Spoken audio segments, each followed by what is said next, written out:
کہ ہمیں خیال تک نہیں رہتا کہ بسم اللہ پڑھ لیا جائے، سنت کے مطابق ہاتھ دھو لیا جائے، سنت رسول کے مطابق بیٹھ کے کھانا کھا لیا جائے. ہم ان چیزوں سے بالکل دور ہو چکے ہیں. یاد رہے جس کھانے میں بسم اللہ نہ پڑھی جائے اس میں شیطان شریک ہوتا ہے، اس سے برکتیں اٹھا لی جاتی ہے، اس کھانے سے شفا اٹھ جاتا ہے. اور جس کھانے کے شروع میں بسم اللہ پڑھ لیا جائے تو اس میں اللہ کی برکتیں بھی نازل ہوتی ہے، اللہ رب العزت اس میں شفا بھی عطا فرما دیتا ہے. سنت کے طریقے پر کھاؤ تو انشاءاللہ صحت یاب رہو گے، رب کی برکتیں بھی ملے گی اور تمہارے گھر میں برکتوں کا نزول بھی ہوگا.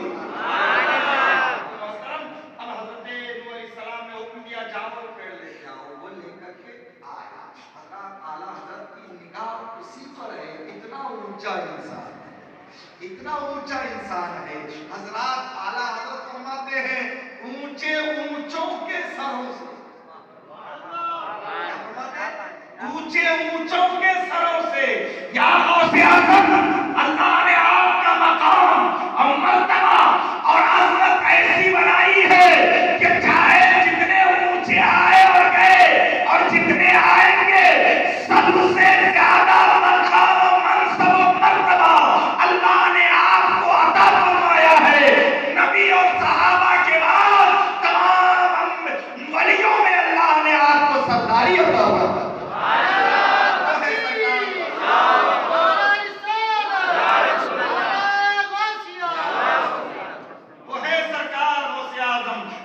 اونچے اونچوں کے سروں سے ہے قدم آلہ تیرا.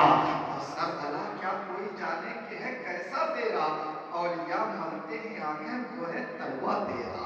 اللہ اکبر. فرماتے ہیں سر تو سر ہے آپ کا یا غوث اعظم، سر کا تو جواب ہی نہیں ہے. کیا کوئی جانے آپ کے سر کا مرتبہ. سر بھلا کیا کوئی جانے کہ ہے کیسا تیرا، اولیاء ملتے ہیں آنکھیں. اللہ اکبر. اولیاء ملتے ہیں آنکھیں وہ ہے تلوہ تیرا. اللہ اکبر. حضرت سرکار غوث اعظم کی زبان اقدس سے جملہ جاری ہوا قدمی ھذا علی رقبۃ کل ولی اللہ. میرا یہ قدم تمام ولیوں کے گردن پر ہے. اللہ اکبر. یہ جملہ سرکار غوث اعظم کے زبان مبارک سے جاری ہوا خود نہیں من جانب اللہ. سرکار غوث اعظم کے دل پر القا اور غوث اعظم رضی اللہ تعالیٰ عنہ کی زبان مبارک سے جاری ہوا. اس وقت جب یہ جملہ جاری ہوا ہے جتنے بھی اولیاء، جتنے بھی علماء، جتنے بھی اس محفل میں تھے سب کے سب نے اپنی گردنوں کو جھکا لیا، سب نے گردنوں کو جھکایا اور کہا کہ یا غوث اعظم آپ کا فرمان ہمیں قبول ہے. اللہ اکبر. اب اس وقت سرکار خواجہ غریب نواز معین الدین چشتی جن کا ہندوستان ہے. ہم تو ڈنکے کی چوٹ پہ کہتے ہیں کہ ہندوستان کسی کے باپ کی جاگیر نہیں ہے، میرے خواجہ کا ہے ہندوستان، میرے غریب نواز کا ہے ہندوستان. اور ہم کہتے ہیں ادھر غریب نواز ہے اور ادھر پاکستان میں داتا علی حجویری ہے جن کی حکومت پاکستان میں ہے اور ہندوستان میں میرے خواجہ کی. ایک انگریز آیا تھا، پورے ہندوستان کا سیر کیا، گھوما پھرا اور اس کے بعد اجمیر آیا.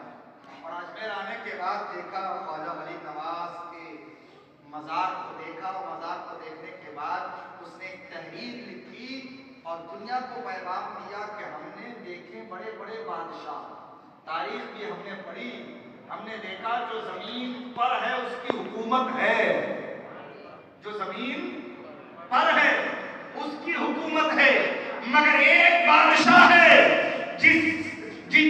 ایک بادشاہ ہے جس کی مثال نہیں، وہ زمین پر نہیں بلکہ زمین میں ہے، اس کی بادشاہت اب تک قائم ہے.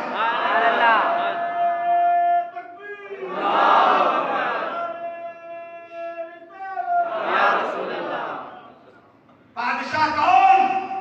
تو وہ انگریز لکھتا ہے اجمیر کی سرزمین پر ایک مزار ہے جس مزار میں بزرگ لیتے ہیں جن کا نام معین الدین چشتی ہے. میں نے دیکھا کہ پورا ہندوستان